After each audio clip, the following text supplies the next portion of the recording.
Salam sejahtera untuk kita semua. Bapak, Ibu, dan saudara-saudari yang dikasihi Tuhan, pada tanggal 4 Februari mendatang, kita bersama-sama diundang Tuhan untuk mengikuti sakramen perjamuan kudus yang pertama di tahun 2024 ini. Marilah sebelum kita memenuhi undangan Tuhan tersebut, kita mempersiapkan diri kita lewat ibadah ini. Saat teduh untuk kita.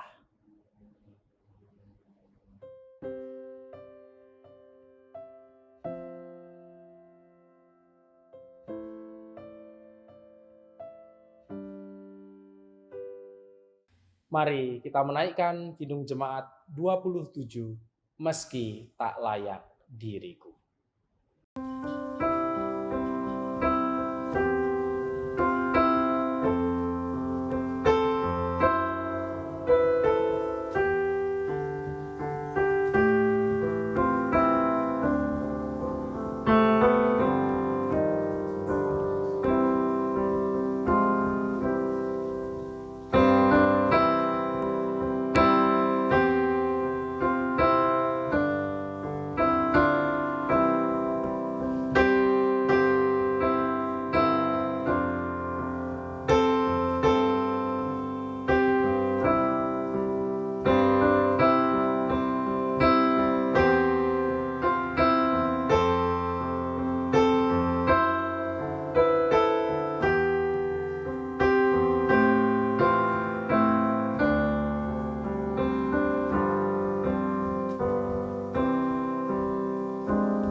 Nas pembuka pada ibadah persiapan kali ini diambil dari Efesus 2 ayat 8 sampai 9 yang demikian. Sebab karena kasih karunia kamu diselamatkan oleh iman. Itu bukan hasil usahamu, tetapi pemberian Allah. Itu bukan hasil pekerjaan. Jangan ada orang yang memegahkan diri. Mari kembali kita menaikkan Kidung Jemaat 27, Meski Tak Layak Diriku.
Mari kita berdoa. Ya Tuhan yang penuh kasih, sakramen perjamuan kudus sebagai alat pemeliharaan Tuhan sebentar lagi akan kami terima. Oleh karenanya mampukanlah kami mempersiapkan diri pada ibadah ini, sehingga kami dapat benar-benar menyongsong dengan penuh sukacita perjamuan kudus pada tanggal 4 Februari mendatang. Kami sebentar lagi juga akan mendengarkan firman-Mu, sehingga menjadi dasar bagi persiapan kami. Tuhan berkati sakramen dan persiapan kami pada hari ini. Karena di dalam nama Kristus kami berdoa dan siap mendengarkan firman-Mu. Amin. Bapak, Ibu, dan saudara-saudari yang dikasihi Tuhan, bacaan firman Tuhan yang menjadi dasar refleksi kita dalam persiapan perjamuan kudus ini diambil dari surat 1 Korintus 11 ayat 17 sampai dengan 34. 1 Korintus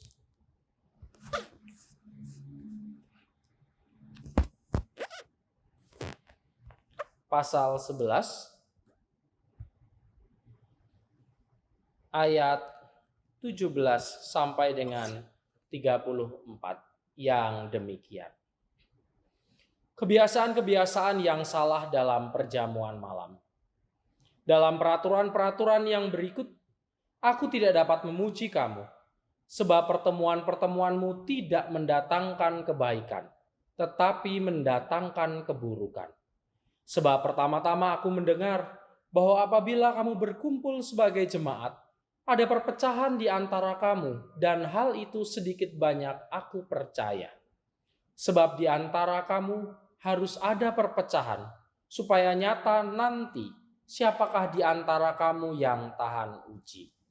Apabila kamu berkumpul, kamu bukanlah berkumpul untuk makan perjamuan Tuhan. Sebab pada perjamuan itu tiap-tiap orang memakan dahulu makanannya sendiri, sehingga yang seorang lapar dan yang lain mabuk. Apakah kamu tidak mempunyai rumah sendiri untuk makan dan minum? Atau maukah kamu menghinakan jemaat Allah dan memalukan orang-orang yang tidak mempunyai apa-apa? Apakah yang kukatakan kepada kamu? Memuji kamu? Dalam hal ini aku tidak memuji. Sebab apa yang telah kuteruskan kepadamu telah aku terima dari Tuhan, yaitu bahwa Tuhan Yesus pada malam waktu ia diserahkan mengambil roti, dan sesudah itu ia mengucap syukur atasnya. Ia memecah-mecahkannya dan berkata, "Inilah tubuhku yang diserahkan bagi kamu, perbuatlah ini menjadi peringatan akan aku." Demikian juga ia mengambil cawan sesudah makan, lalu berkata, "Cawan ini adalah perjanjian baru yang dimeteraikan oleh darahku. Perbuatlah ini setiap kali kamu meminumnya menjadi peringatan akan aku.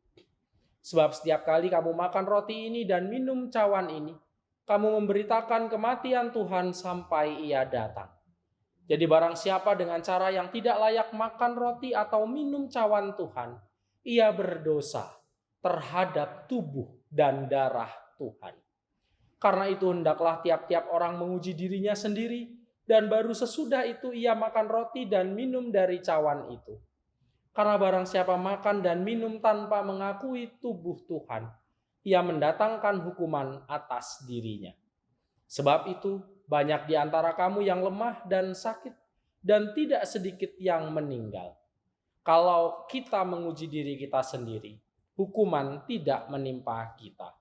Tetapi kalau kita menerima hukuman dari Tuhan, kita dididik supaya kita tidak akan dihukum bersama-sama dengan dunia.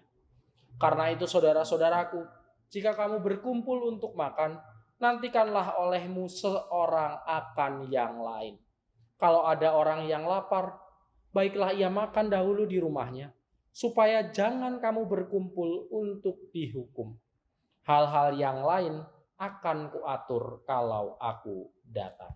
Demikianlah firman Tuhan, berbagailah setiap orang yang mendengar firman-Nya dan memberlakukannya dalam kehidupan sehari-hari. Haleluya. Bapak, Ibu, dan saudara-saudari yang dikasihi Tuhan, satu pertanyaan yang membuka refleksi kita pada hari ini adalah, masihkah perjamuan kudus memiliki makna di dalam kehidupan kita? Seorang teolog bernama Ferdi P. Kruger menemukan fakta mencengangkan ketika ia melakukan penelitian di sebuah gereja beraliran reform di Afrika Selatan, di mana grup jemaat dengan rentang usia 30-40 tahun merasa bahwa perayaan perjamuan kudus terkadang membosankan dan tidak memiliki makna. Fakta yang ditemukan oleh Kruger di lapangan ini menunjukkan bahwa ternyata antusiasme sebagian atau mungkin beberapa orang Kristen terhadap perjamuan kudus masih kurang. Perjamuan kudus dianggap sebagai perayaan yang tidak punya fungsi apapun di dalam kehidupan. Dugaan yang terjadi dalam penelitian ini adalah jemaat tidak berusaha menyelami makna perjamuan kudus setiap kali mereka melaksanakannya, sehingga perjamuan kudus, tubuh dan darah Kristus itu, roti dan anggur itu, hanya dipandang sebagai ritual rutin yang memang secara periodik mereka terima. Tidak ada yang khas di sana. Apakah kita pun merasakan hal yang sama? Kepekaan untuk memaknai perjamuan kudus secara tepat dan penuh penghayatan memang menjadi sebuah pergumulan sejak gereja mula-mula. Rasul Paulus menemui permasalahan ini dalam jemaat Korintus. Surat Korintus ditulis sekitar tahun 56 atau 57 sebelum Masehi, pada tahun ketiga ketika Paulus tinggal di Efesus. Jemaat di Korintus memiliki beberapa pergumulan yang perlu direspon oleh Paulus, sehingga kemudian ia menulis surat, antara lain ada perpecahan di jemaat tersebut, amoralitas, kesombongan, penyalahgunaan kebebasan, termasuk permasalahan pemahaman perjamuan kudus. Dalam 1 Korintus 11 ayat 17, Paulus menyebutkan dan mengidentifikasi pelaksanaan perjamuan kudus pada jemaat di Korintus yang tidak mendatangkan kebaikan, tetapi justru malah keburukan. Hal ini terjadi karena adanya kasus pelecehan dari mereka yang kaya terhadap mereka yang kurang mampu, sehingga menodai makna hidup bergereja.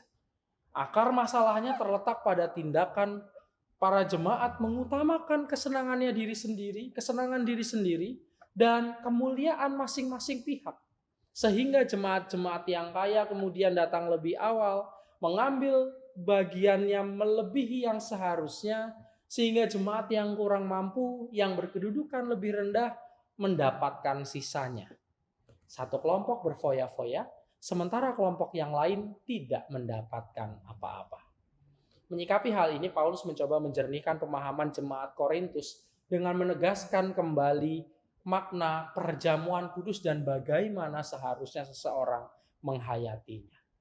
Paulus mengingatkan perkataan Yesus sebagai dasar pemahaman terhadap pelaksanaan perjamuan kudus dalam 1 Korintus 11 ayat 24 sampai 25. Secara langsung Paulus menyinggung makna perjamuan kudus sebagai sebuah pengingat akan penebusan Kristus. Ingatan terhadap makna tersebut yang seharusnya terus bergema dan menjadi panggilan bagi jemaat untuk merayakan hidup penuh syukur. Perbuatlah ini menjadi peringatan akan aku. Kalimat penegasan Kristus ini digaungkan kembali kepada jemaat agar jemaat memahami makna pelaksanaan perjamuan kudus. Kata peringatan dalam 24b dan 25b adalah anamnesis dalam bahasa Yunani, dari akar kata anamnesis. Kata benda ini mempunyai arti memperingati masa lalu, sehingga kejadian itu hidup dan dihidupi di masa sekarang. Memperingati masa lalu sehingga kejadian itu hidup dan dihidupi di masa sekarang. Dengan menggunakan kalimat penutup tersebut, Paulus hendak mengajak jemaat Korintus untuk mengingat kematian Tuhan Yesus sebagai karya penebusan manusia yang perlu untuk terus diresapi, dirayakan, dan dihidupi. Lewat pengorbanan tubuh Kristus yang disimbolkan dengan roti dan anggur, jemaat diajak untuk menjaga kesegaran ingatan akan kematian Tuhan Yesus sebagai kurban penebusan yang sempurna bagi dosa manusia. Sehingga setiap kali memakan roti dan meminum anggur perjamuan, setiap orang percaya diajak untuk menyadari siapa dan bagaimana kondisi mereka sebelum penebusan. Manusia hanyalah pihak terhukum yang tidak bisa menyelamatkan dirinya sendiri. Pengorbanan Kristuslah yang kemudian mendamaikan serta meluputkan manusia dari maut. Tanpa Kristus, manusia sekarang hanya sekedar makhluk pesakitan. Dengan mengingat kembali pengorbanan dan kematian Kristus inilah, umat diharapkan menghayati kasih Allah yang menggiring manusia dan umat percaya untuk hidup penuh syukur. Penghayatan syukur atas anugerah Allah inilah yang diharapkan Paulus menggerakkan umat kemudian untuk meneladani karya Kristus yang bersedia membagikan hidupnya bagi kepentingan dunia. Rasa syukur adalah respon emosional terhadap sebuah pemberian di mana seseorang merasa mendapat penghargaan setelah menerima manfaat dari tindakan altruistik pihak lain. Jadi ketika seseorang sadar bahwa ia telah menerima anugerah yang besar, maka seharusnya ia mampu bersyukur. Dan selanjutnya ia mampu mewujudkan syukurnya lewat tindakan kebaikan dalam hidupnya. Paulus hendak mengingatkan makna perjamuan yang demikian sehingga umat diajak untuk mensyukuri hidup yang sekarang telah ditebus dan tergerak untuk membagikan hidupnya. Jika jemaat di Korintus mensyukuri benar makna perjamuan kudus, tahu bahwa itu adalah sebuah simbol dari karya dan penebusan Kristus yang sempurna untuk menyelamatkan manusia, maka seharusnya roti dan anggur menggerakkan mereka untuk hidup penuh syukur dan hidup berbagi, dan hidup tidak memikirkan kepentingan sendiri. Bapak, Ibu, dan saudara-saudari yang dikasihi Tuhan, setiap kali melaksanakan perjamuan kudus, kita semua sejatinya diingatkan untuk menghayati makna terdalam dari pelaksanaannya. Penghayatan perjamuan kudus bukan hanya sekedar sebuah ritual di mana kita memakan roti dan anggur bersama-sama dengan jemaat lain. Tetapi kita diajak untuk mensyukuri karya penebusan Kristus yang boleh dianugerahkan kepada kita dan kemudian menggerakkan kita untuk hidup seturut dengan teladan Kristus. Untuk itu, marilah kita saat ini menguji diri sebelum kita menerima perjamuan kudus, sehingga kita semua siap menghayati perjamuan kudus dengan penuh syukur dan kemudian menggerakkan kita untuk hidup berbagi sebagaimana teladan Kristus. Mari kita maknai dengan sungguh perjamuan kudus. Jangan biarkan perjamuan kudus tidak memiliki dampak apapun dalam hidup kita. Selamat mempersiapkan diri, selamat mengikuti perjamuan kudus. Amin. Saat teduh bagi kita.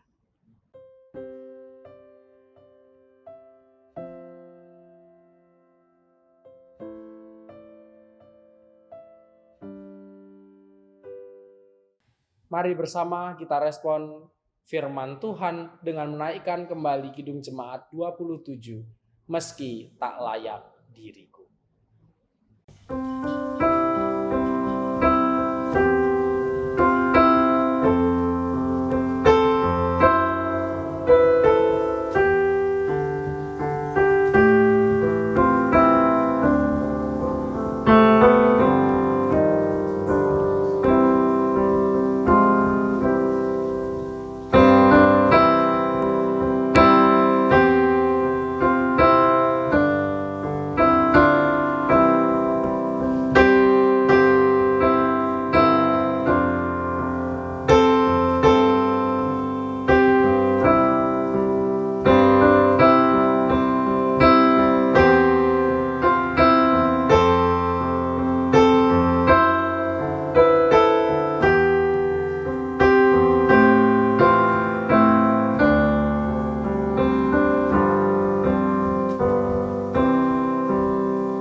Bapak, Ibu, dan saudara-saudari yang dikasihi Tuhan, sakramen perjamuan adalah sarana untuk memelihara iman yang pelaksanaannya didasarkan atas perintah Tuhan Yesus Kristus. Menjelang Tuhan Yesus Kristus disalib, ia mengambil roti, mengucap berkat, memecah-mecahkannya, lalu memberikannya kepada para muridnya dan berkata, "Ambillah, makanlah, inilah tubuhku." Sesudah itu ia mengambil cawan, mengucap syukur, lalu memberikannya kepada mereka dan berkata, "Minumlah kamu semua dari cawan ini, sebab inilah darahku, darah perjanjian yang ditumpahkan bagi banyak orang untuk pengampunan dosa."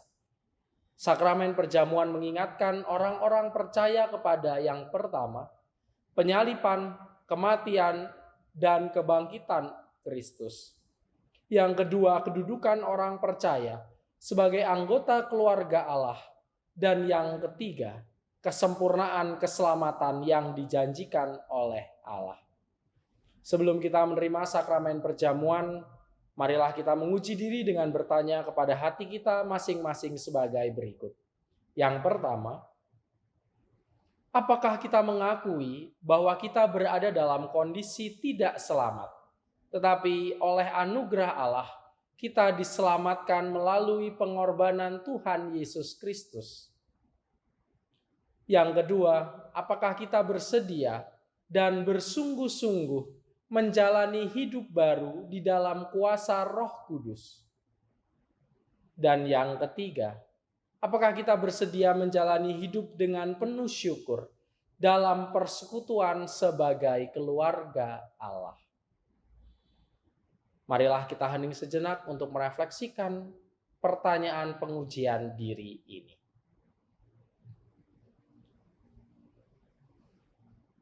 Atas pertanyaan pengujian diri yang demikian, bagaimana kesaksian dari Bapak Ibu semua? Puji Tuhan, mari bersama kita tunduk di dalam doa.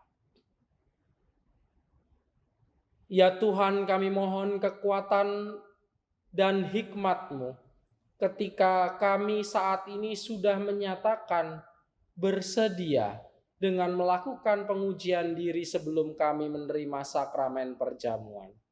Oleh karenanya, mampukanlah kami memahami misteri perjamuan sehingga darah dan tubuh Kristus dapat kembali kami ingat dan menjadi sarana pemeliharaan iman bagi tubuh dan jiwa kami. Biarlah kami memahami bahwa karena darah dan tubuh-Mu lah kami memperoleh keselamatan. Oleh karenanya, biarlah kami terus memandang-Mu sebagai satu-satunya Tuhan dan Juru Selamat dalam hidup, sehingga iman kami terus berjalan ke arah kesempurnaan.